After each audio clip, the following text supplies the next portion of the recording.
같이 기도하시겠습니다. 주님, 이 시간 주님의 말씀을 전하려고 합니다. 저는 스피커에 불과합니다. 하나님의 말씀만이 선포되게 하시고 듣는 분들에게는 하나님 말씀만이 들려지게 하여 주시옵소서. 모든 것 성령 하나님께 맡겨오며 이 모든 말씀 예수님의 이름으로 기도드립니다. 아멘. 벌써 2년이 되었습니다. 시간이 굉장히 빨리 갔던 것 같아요.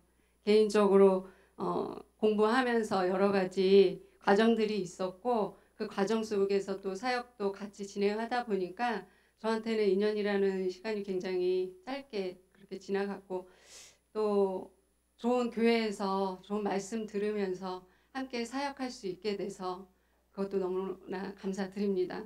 오늘은 또 저의 사역의 마지막 날이기도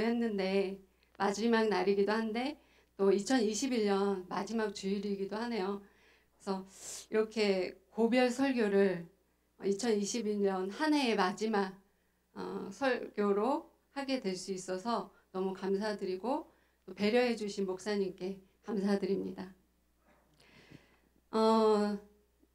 목사님께서 그 고별 설교를 하라고 말씀하셨을 때 저는 예수님의 고별 설교를 계속해서 떠올리게 됐습니다. 그래서 오늘 말씀은 예수님이 십자가에 달리기 며칠 남겨두고 그를 따랐던 제자들과 함께 마지막 식사를 하시던 자리에서 함께 나눈 이야기와 말씀들을 고별 이야기를 전하도록 하려고 합니다. 본문 말씀은 요한복음 13장 1절에서 15절 말씀입니다. 다 같이 화면 보시고 읽어보도록 하겠습니다. 시작. 유월절 전에 예수께서는 자기가 이 세상을 떠나서 아버지께로 가야 할 때가 된 것을 아시고 세상에 있는 자기의 사람들을 사랑하시되 끝까지 사랑하셨다. 저녁을 먹을 때에 악마가 이미 시몬 가롯의 아들 유다의 마음속에 예수를 팔아 넘길 생각을 불어넣었다. 예수께서는 아버지께서 모든 것을 자기 손에 맡기신 것과 자기가 하나님께로부터 왔다가 하나님께로 돌아간다는 것을 아시고 잡수시던 자리에서 일어나서 겉옷을 벗고 수건을 가져다가 허리에 두르셨다. 그리고 대야에 물을 담아다가 제자들의 발을 씻기시고 그 두른 수건으로 닦아주셨다. 시몬 베드로의 차례가 되었다. 이때에 베드로가 예수께 말하였다. 주님께서 내 발을 씻기시렵니까? 예수께서 그에게 대답하셨다. 내가 하는 일을 지금은 내가 알지 못하나 나중에는 알게 될 것이다. 베드로가 다시 예수께 말하였다. 아닙니다. 내 발은 절대로 씻기지 못하십니다. 예수께서 그에게 말씀하셨다. 내가 너를 씻기지 아니하면 너는 나와 상관이 없다. 예수께서 제자들의 발을 씻겨주신 뒤에 옷을 입으시고 식탁에 다시 앉으셔서 그들에게 말씀하셨다. 내가 너희에게 한 일을 알겠느냐? 너희가 나를 선생님 또는 주님이라고 부르는데 그것은 옳은 말이다. 내가 사실로 그러하다. 주이며 선생인 내가 너희의 발을 씻겨주었으니 너희도 서로 남의 발을 씻겨주어야 한다. 내가 너희에게 한 것과 같이 너희도 이렇게 하라고 내가 본을 보여준 것이다. 아멘. 유월절 전에 예수께서는 십자가에 달려 돌아가시기 며칠 전에 자기가 이제 이 세상을 떠나서 아버지께로 가야 할 때가 된 것을 아셨습니다. 그리고 세상에 있는 자기의 사람들을 사랑하시되 끝까지 사랑하셨다고 본문에 기록되어 있습니다. 내가 세상이 언제 떠날지 알고 있는 그리고 그분이 하나님이시면서 우리의 구세주 되신 예수님이 그 마지막을 알고 계시면서 자기의 사람들을 끝까지 사랑하신 것입니다. 이 세상을 이제 떠나야 되고 제자들만 남겨둬야 되는 상황에서 만약에 여러분들이라면 무엇을 하시겠습니까? 너무나 사랑하는 나의 사람들을 두고 죽기 전에 하는 행동과 말은 남겨진 사람들에게 굉장히 큰 의미와 가장 중요한 의미들로 남을 것입니다. 그것을 알기 때문에 가장 중요한, 가장 의미 있는 말씀을 의미 있는 일들을 지금 예수님께서 행하시려고 하고 계십니다. 인간이 생각하는 그 가치 기준과 예수님이 생각하시는 가치 기준은 다릅니다. 근데 예수님이 우리 인간에게 가장 중요한 것이 무엇인지를 이 마지막 순간에 가장 중요한 것을 전하시고자 하는 것입니다. 사람들은 자신의 마지막을 정리할 때 가장 중요하고 가치 있다고 생각하는 것을 주변 사람들에게, 특히 자녀들에게 남겨주려고 합니다. 대부분은 그게 자신이 가진 재산이고 유품입니다. 그래서 자신의 집이나 가진 돈이나 보험들을 정리해서 남은 자식들에게 공평하게 기준을 세워서 전달하려고 합니다.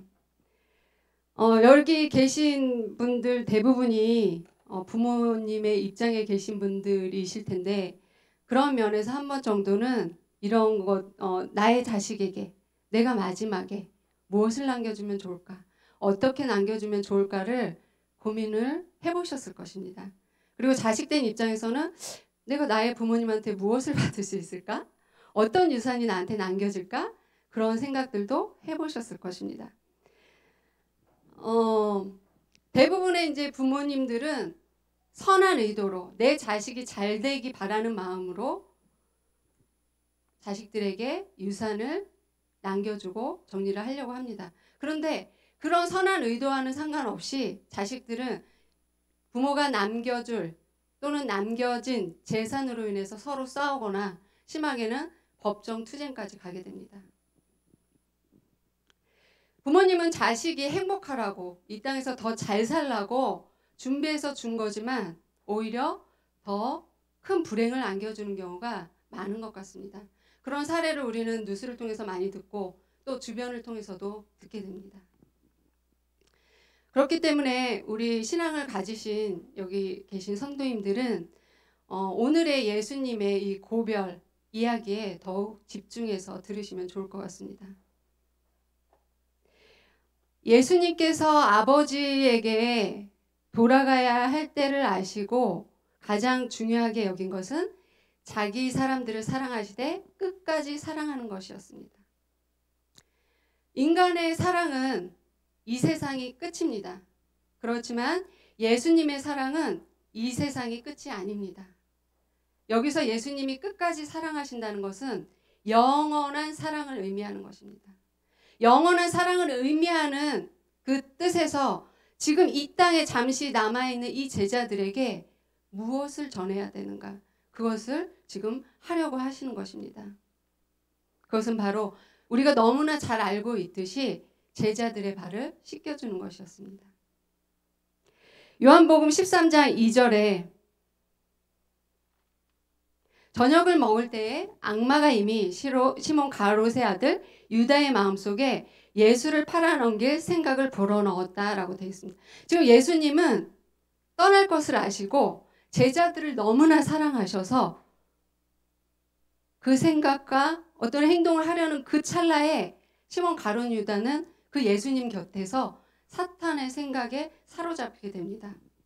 예수님이 사역하시는 그 시간과 그 동일한 장소에서 사탄의 역사가 지금 일어나고 있는 것입니다.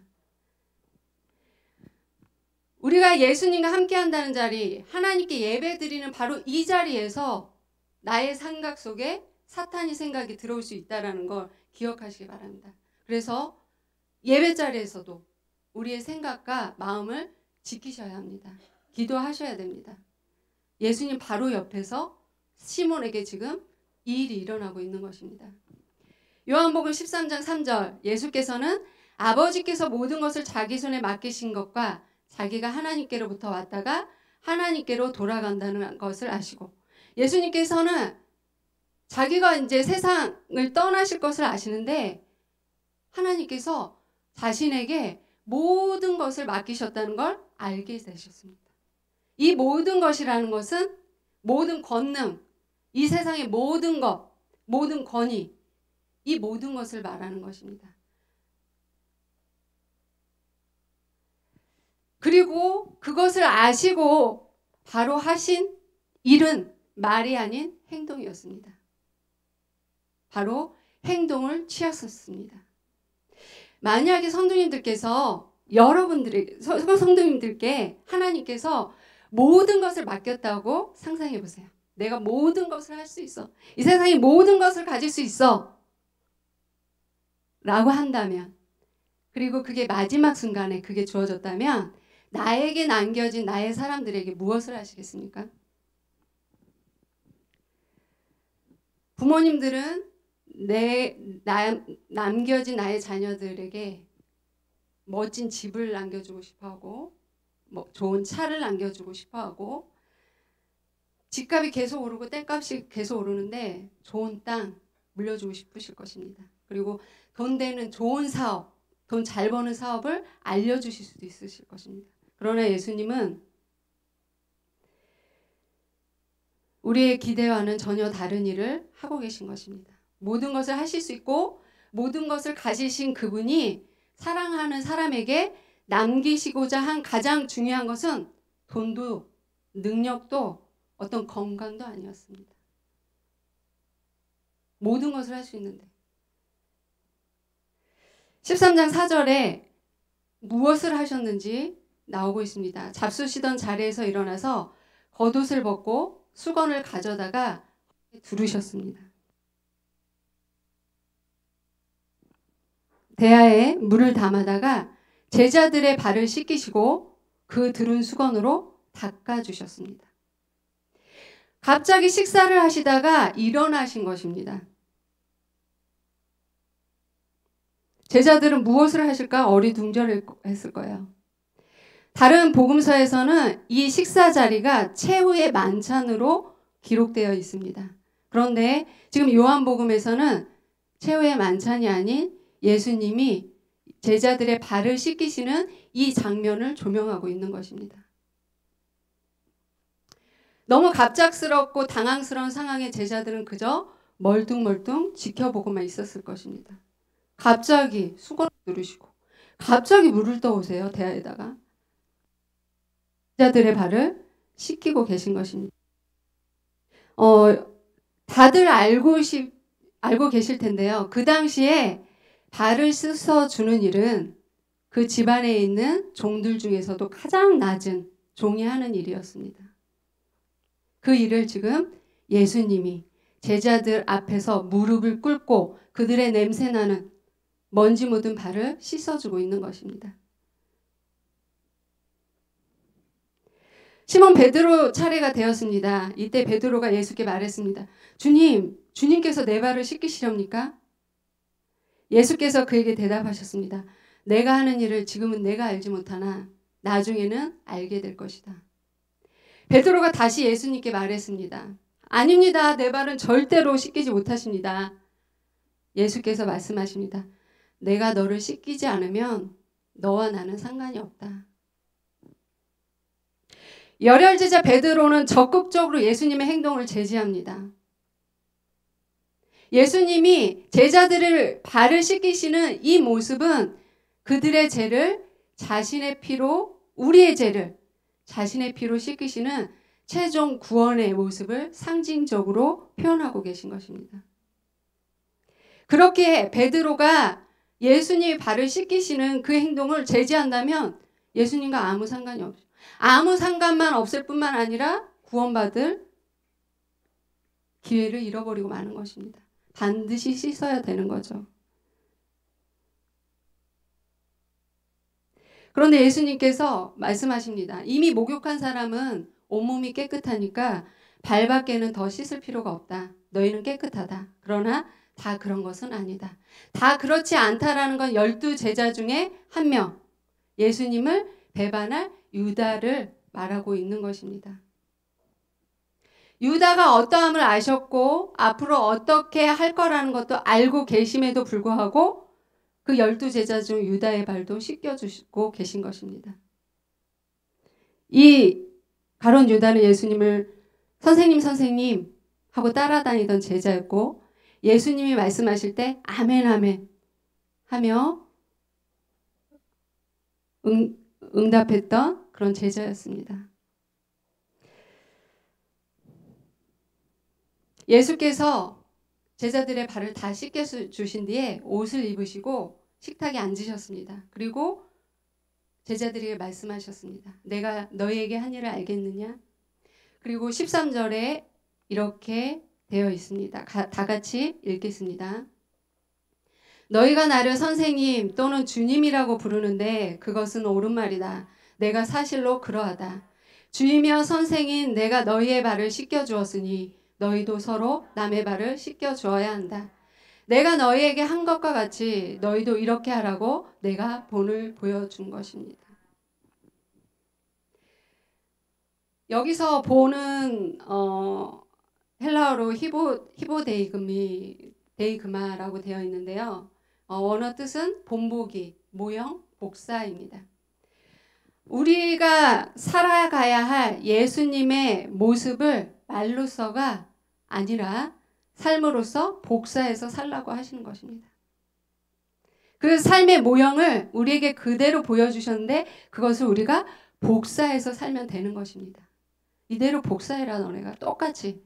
저희가 카피를 하면은 원형과 똑같은 모양으로 그대로 나오는 것과 같이 우리가 예수님의 이 모습을 그대로 카피하면 되는 것입니다. 이 모습뿐만 아니라 살아 계셨을 때 사람들을 대했던 모습, 제자들을 대했던 모습, 죄인들을 대했던 모습, 병에 걸렸던 사람들을 대했던 그 모습들, 말과 행동들을 그대로 복사해서 살면 되는 것입니다.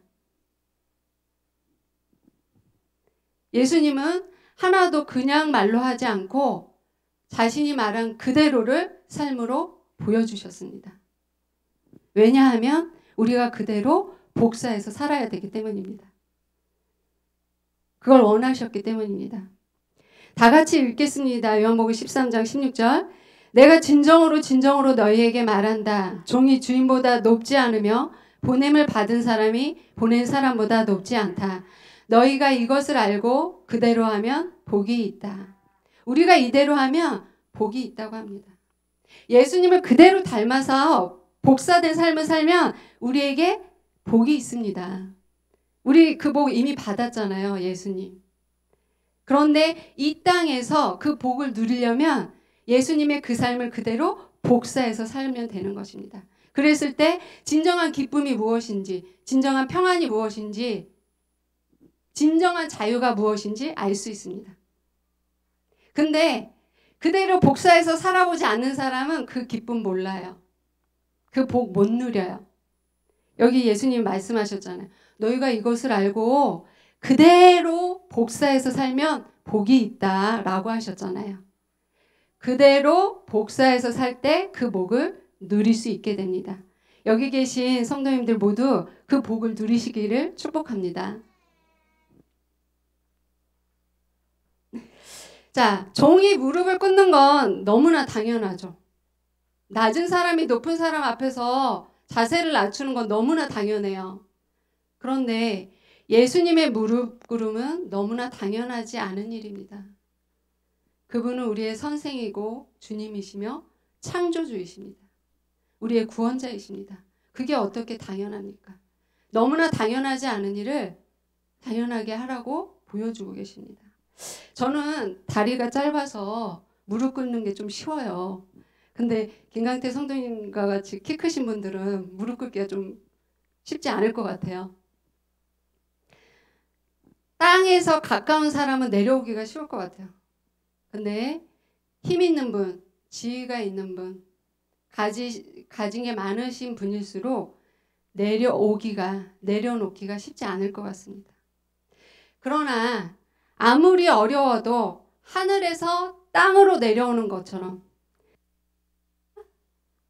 피조물이 되는 것과 같이 신이 인간이 되는 것보다 어렵지는 않을 것입니다. 아무리 높은 지위에 있다 할지라도 예수님이 죄인들을 위해 죽으신 일보다 예수님이 말씀하셨습니다. 아무리 그래도 종이 주인보다 높지 않으며 보냄받는 사람이 보낸 사람보다 높지 않다라고 말씀하셨습니다. 한번 생각해 보세요. 예수님이 하늘에서 이 땅에 내려온 높이가 어느 정도인지 한번 생각해 보세요. 우주보다 크신 분이에요. 저 하늘보다도 더 높이 계신 분이에요. 높으신 분이에요. 그분이 이 땅으로 내려오신 거예요. 인간의 몸으로. 이 세상에서 가장 위대하신 왕이 작고 작은 죄 많은 인간의 모습으로 오신 거예요. 이거는 인간적인 계산으로는 생각할 수도 없는 높이예요. 우리가 그 높이가 너무나 차이가 나고 그 크기가 너무나 크기 때문에 상상하기가 힘들어요. 지구의 자전소리가 너무 커서 우리가 가늠을 못하잖아요. 우주의 크기가 어마어마하기 때문에 우리가 가늠조차 못하죠. 근데 하나님, 예수님은 그 우주보다도 더 크신 분이에요. 우리가 가늠할 수가 없습니다. 근데 이 순간 그분이 이 땅에 내려오셨다는 그 사실이 얼마나 높은 위치에서 내려왔는지 한번 생각해 보셨으면 좋겠습니다. 어떤 신학자는 이를 두고서 이렇게 표현했습니다. 가공할 만한 자기 비하다. 맞습니다. 이는 신이 인간에게 무릎을 꿇은 것입니다. 경배를 받아야 할 창조주가 피조물에게 종의 모습으로 엎드린 것입니다. 인류 역사상 가장 큰 낙하입니다. 이보다 더 큰 낙하는 없었습니다. 하지만 예수님은 이를 어쩔 수 없이 굴욕적으로 감당하고 있는 게 아닙니다. 기꺼이 낮아지신 것입니다. 그리고 기꺼운 마음으로 진심으로 그 일을 행하고 계십니다. 단순히 제자들에게 보여주기 위한 제스처가 아니었습니다. 그들보다 더 낮아진 종의 마음으로 그들의 냄새나고 먼지 묻은 발을 씻겨주고 계신 것입니다. 세상은 내 밑으로 다 무릎 꿇어 라고 얘기합니다. 그러나 예수님은 내 밑으로 내가 다 무릎 꿇을게 라고 얘기하고 계십니다. 어제가 성탄절이었는데요. 예수님이 이 땅에 오심이 감격스러운 이유가 여기에 있는 것입니다. 예수님 위에 아무도 없습니다. 하나님 아버지시고. 그런데 모두가 예수님 밑에 있는 존재들인데 그 밑에 있는 존재들의 가장 밑으로 자신을 낮추신 것입니다. 에너지 보존 법칙이라는 게 있습니다. 에너지가 다른 에너지로 전환될 때 그 전환한 전과 후의 에너지의 총합이 일정하게 보존된다는 법칙이에요. 그러니까 물이 떨어질 때 100이라는 에너지를 가지고 떨어지면 똑같이 100이라는 바뀐다는 거예요. 우리가 수력발전, 화력발전, 풍력발전을 보면 아시죠? 에너지는 그대로 보존이 됩니다. 높은 곳에서 떨어지는 물이 일으키는 에너지가 낮은 곳에서 떨어지는 물의 에너지보다 훨씬 큽니다. 가공할 만한 낙하, 높이를 헤아릴 수 없는 이 낮아짐, 이 온 인류를 구원하는 생명 에너지로 전환된 것입니다. 가공할 만한 낙하였기 때문에 예수님이 이 땅에 오신 그 에너지가 모든 인류를 살릴 수 있는 생명 에너지로 전환된 것입니다. 우리의 낮아짐의 높이만큼 누군가를 세우는 에너지로 전환될 것입니다.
가룟 유다는 제자 중 한 사람이었습니다. 그러나 그는 도둑이었고 밤에 속한 사람이었습니다. 교회 안에 하나님의 제자라고 하지만 이렇게 가룟 유다처럼 도둑이 있을 수 있습니다. 사기꾼이 있을 수 있습니다. 그렇기 때문에 예수님을 따른다는 것은 그분의 말을 똑같이 하는 게 아닙니다. 멋들어지게 하는 게 아닙니다. 그분의 말씀대로 삶으로 행하는 것이어야 됩니다. 삶을 보고 아, 저분이 진짜 제자이구나 라는 것을 알아야 됩니다. 분별해야 됩니다. 같이 읽겠습니다. 요한복음 13장 34절에서 35절. 이제 나는 너희에게 새 계명을 준다. 서로 사랑하여라. 내가 너희를 사랑한 것 같이 너희도 사랑하여라. 너희가 서로 사랑하면 모든 사람이 그것으로서 너희가 내 제자인 줄을 알게 될 것이다. 우리의 말이 아닌 우리의 삶을 통해서 우리가 제자라는 걸 세상 사람들이 알게 될 거라는 거예요. 예전에 친절한 금자씨라는 영화를 본 적이 있어요. 거기서 너무나 예쁘고 아름다운 금자씨인 이영애가 감옥에 있다가 출소를 하는데 그 출소한 이영애에게 교회 성도님이신가 목사님이신가 목소리를 보니까 굉장히 거룩한 것처럼 보여서 목사님이셨던 것 같은데 그분이 전도를 하니까 이영애가 뭐라고 하냐면 너나 잘하세요 라고 하고 갔어요. 굉장히 저는 모욕적이었어요. 기독교 전체를 욕하는 것 같고 조롱하는 것 같고. 그렇지만 그가 한 이야기는 우리의 어두운, 우리의 부족한 그런 모습을 얘기하고 있는 것 같아서 사실 당당히 화도 낼 수 없는 상황이었습니다. 우리의 삶을 보고서 세상이 우리가 하나님의 제자인 것을 알게 됩니다. 말이 아닙니다. 서로 사랑하는 것은 서로의 발을 씻어주는 것입니다. 나보다 남을 더 낮게 여기는 것입니다. 그리고 내가 낮아지는 것입니다. 타인의 허물을 용서하고 포용하는 것이 사랑입니다. 예수님이 그걸 직접 지금 보여주고 계신 것입니다. 자신의 자세를 낮추셔서. 예수님께서 여기서 새 계명을 너희에게 준다라고 하는데 이미 계명이 있잖아요. 하나님을 사랑하고 이웃을 사랑하라. 모든 계명을 아우르는 말씀이잖아요. 근데 왜 또 새 계명을 준다고 하셨을까요? 이제는 새로운 삶을 위한 율법이 주어진 것입니다. 새로운 삶을 위한 계명이 주어진 것입니다. 구약의 모세로부터 주어진 계명이 아니라 예수님이 구원의 성취를 통해서 이루신 그 하나님 나라의 새 계명을 주시는 것입니다. 예수님의 십자가와 죽음의 부활로 얻은 이 새 생명의 기준은 서로 사랑하라는 것입니다. 율법을 완성하러 오신 예수님의 마지막 당부의 말씀은 오직 서로 사랑하라는 것입니다. 이를 통해 세상이 하나님을 알게 되고 그들이 하나님 앞으로 나아오게 되는 것입니다. 이것은 율법적 행위가 아닙니다. 이전에는 율법적 행위로 그렇게 했었지만 이제는 예수 그리스도를 통해서 이루어지는 것입니다. 우리 안에 예수님이 보낸 성령 하나님에 의해서 그렇게 이루어지는 것입니다. 내가 하는 것이 아닌 예수님의 낮아짐과 그 사랑을 경험한 우리가 그렇게 되어지는 것입니다. 그분의 인격이 우리를 변화시켜 행하게 하시는 것입니다. 그렇다면 무엇이 전제가 되어야 됩니까? 그분을 인격적으로 만나야 되는 게 전제가 되어야 되는 거예요. 예수님이 자기 사람들을 향한 최후의 사랑의 모습은 바로 십자가였습니다. 어떤 말이나 재산을 나눠주거나 큰 권능을 베푼 게 아니었습니다. 예수님의 단지 무릎 꿇는 행위만 있었다면 그 행위는 우리를 변화시키지 못했을 것입니다. 우리 앞에 기꺼이 무릎 꿇는 예수님의 인격이 우리를 변화시키는 것입니다. 그 겸손함과 온유함과 인격적 대면이 우리를 변화시키는 것입니다. 예수님의 말과 행위에는 항상 그분의 인격이 담겨 있었습니다. 이 인격은 하나님의 형상을 닮은 사람에 대한 존중이고 소중한 마음이었습니다. 예수님이 만난 사람들, 예수님을 만난 모든 사람들은 변화되었습니다. 근데 그들을 변화하게끔 압도한 것은 그분의 인격이었습니다. 삭개오나 가늠한 여인, 사마리아 우물가의 여인, 제자들이 그랬습니다. 예수님이 이들에게 무엇이라 말하기도 전에 그들 죄인이고 냄새나고 보잘것없는 자신을 대하는 그 예수님의 태도에서, 그 인격에서 변화된 거예요. 그 사랑 앞에서 녹아진 것입니다. 내가 예수님이 말씀하셨듯이 누군가를 섬겨야 하는데, 섬기기 위해서는 먼저 나를 섬기신 그 예수님을 인격적으로 만나야 됩니다. 성경적으로 아는 지식이 아닌 진짜 내 앞에서 무릎 꿇으신 그 예수님을 우리가 만나야 돼요. 심지어 나를 위해서 십자가에 달려 돌아가신 그 예수님이 이 지식이 아니라 정말 실제 나를 위해서 죽으셨다는 거. 정말 나를 위해 누군가가 아니라 그 하나님을, 그 예수님을 직접 만나셔야 돼요. 예수님의 십자가를 경험한 사람들은 모두가 그분의 사랑 앞에 녹은 것입니다. 인생의 가장 극적인 만남은 다른 만남이 아니라 예수님을 대면하는 만남입니다. 이것은 단순히 책으로 읽어지고 성경으로 읽어지고 들려진 게 아니라 사건입니다. 우리가 하나님을 만나는데, 우리가 사랑하는 사람을 만났을 때도 일생일대의 사건이지 않습니까? 근데 하나님을 만났어요. 실제의 만남이 이루어졌어요. 이건 말도 안 되는 사건이에요. 그 사건이 일어나셔야 됩니다. 그래야 그 사건을 통해서 변화될 수 있어요. 내 노력으로는 안 됩니다. 예수님을 인격적으로 만났는데 변화되지 않은 사람이 있는지 저에게 있으면 알려주세요. 그러나 예수님을 실제로 만난 사람들은 다 변했습니다.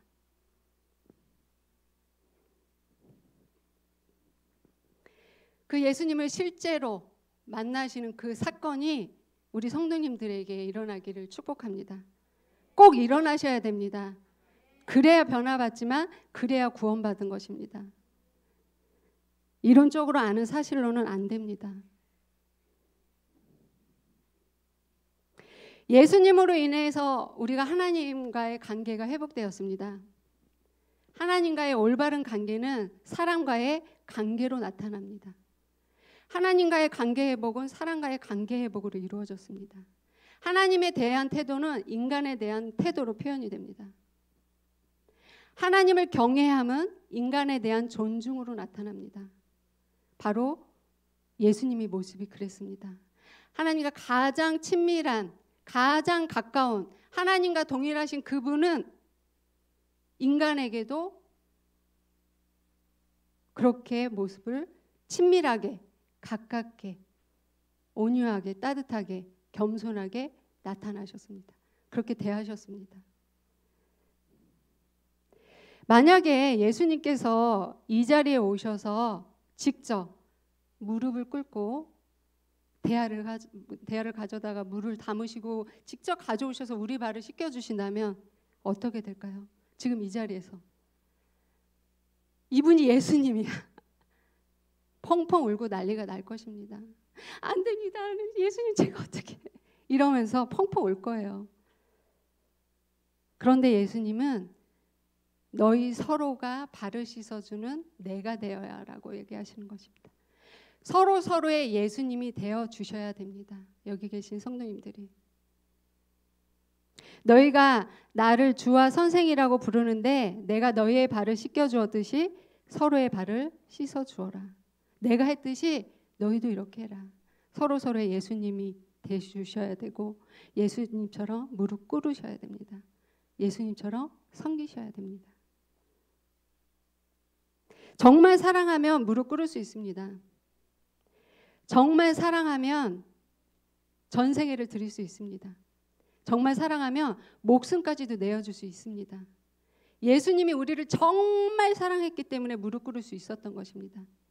그 가공할 만한 사랑, 하나님 크기의 사랑, 그것을 경험하시기 바랍니다. 그렇다면 기꺼이 우리도 서로에게 예수님처럼 무릎 꿇을 수 있게 됩니다.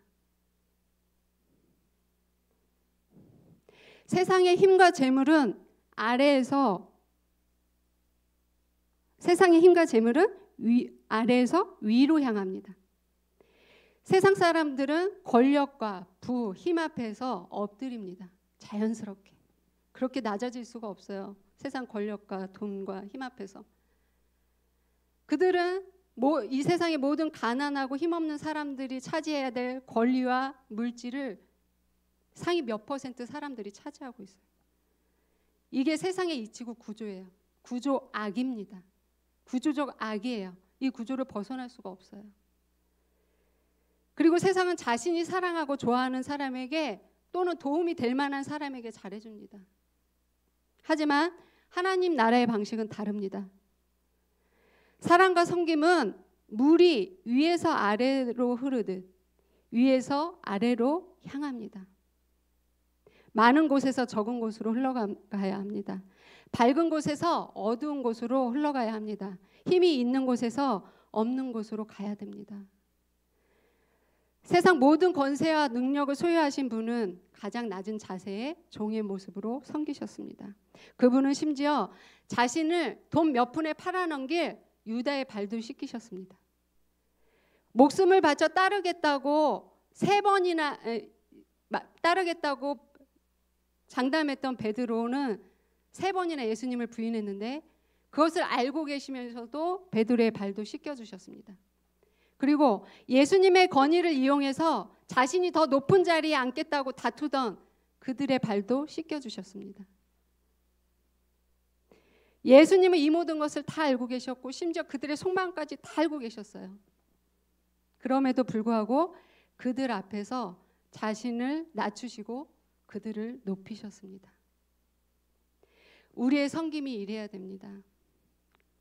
내가 좋아하지 않는 사람, 나를 좋아하지 않는 사람, 내게 그리 도움되지 않을 사람, 나를 욕하고 조롱하는 사람, 나를 이용해 몇 푼의 이득을 얻어내려는 사람, 그 사람 앞에서도 우리 자신을 낮출 수 있어야 합니다.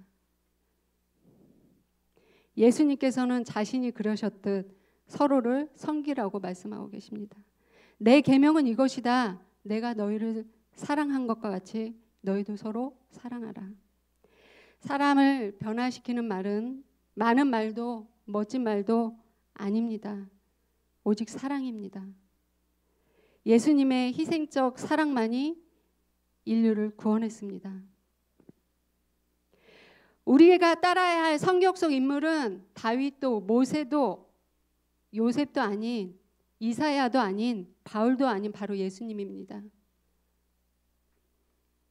예수님은 우리가 그분을 어떻게 따라야 되는지, 그분의 삶을 통해 어떻게 살아내야 되는지를 보여주셨습니다.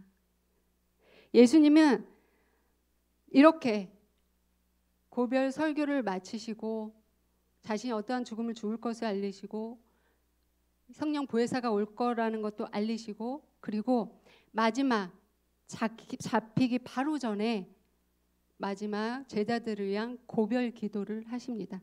17장에 나와 있는데요. 그 예수님의 마지막 고별 기도를 제가 마음을 담아서 포도나무를 위한 기도라고 생각하며 예수님의 마음으로 읽어보도록 하겠습니다. 예수께서 이 말씀을 마치시고 눈을 들어 하늘을 우러러 보시고 말씀하셨다. 아버지, 때가 왔습니다. 아버지의 아들을 영광되게 하셔서 아들이 아버지께 영광을 돌리게 하여 주십시오. 나는 그들을 위하여 빕니다. 아버지께서 나를 세상에 보내신 것과 같이 나도 그들을 세상으로 보냈습니다. 아버지, 아버지께서 내 안에 계시고 내가 아버지 안에 있는 것과 같이 그들도 하나가 되어서 우리 안에 있게 하여 주십시오. 그래서 아버지께서 나를 보내셨다는 것을 세상이 믿게 하여 주십시오. 예수님이 이 땅에 오신 이유는 뜻이 하늘에서 이루어진 것 같이 땅에서도 이루어지게 하기 위함입니다. 예수님의 낮아짐의 사랑만이 사람을 변화시키고 세상을 변화시킵니다. 예수님은 그 사랑의 자리에 우리를 부르셨고 우리를 그렇게 사랑하셨고 이제 그 사랑을 가지고 세상으로 보내시고 계신 것입니다. 우리 포도나무 교회가 이제껏 듣고 배운 본질의 말씀이 있습니다. 너무나 귀합니다. 정말 이 시대에 듣기 힘든 말씀들입니다. 그 좋은 말씀 들으셨는데, 그리고 그 말씀대로 살아내시려고 2021년도를 몸부림치셨을 거예요. 그것과 마찬가지로 2022년도에도 그 본질의 말씀 붙들고 이 사랑의 섬김, 낮아짐, 예수님을 생각하면서 그 예수님의 삶을 그대로 복사해서 2022년을 살아내시길 축복합니다. 그랬을 때 세상이 우리 포도나무 성도님들을 보고, 우리 포도나무 교회를 보고, 야, 하나님이 진짜 계시는구나, 하나님이 진짜 살아계신 분이구나, 그분이 진짜 하나님이구나 라는 것을 알게 될 것입니다. 그럴 때 하나님께 영광이 드려지게 됩니다. 그렇게 하나님이 드러나는 교회, 하나님이 영광 받으시는 교회가 되길 예수님의 이름으로 축복합니다. 기도하시겠습니다.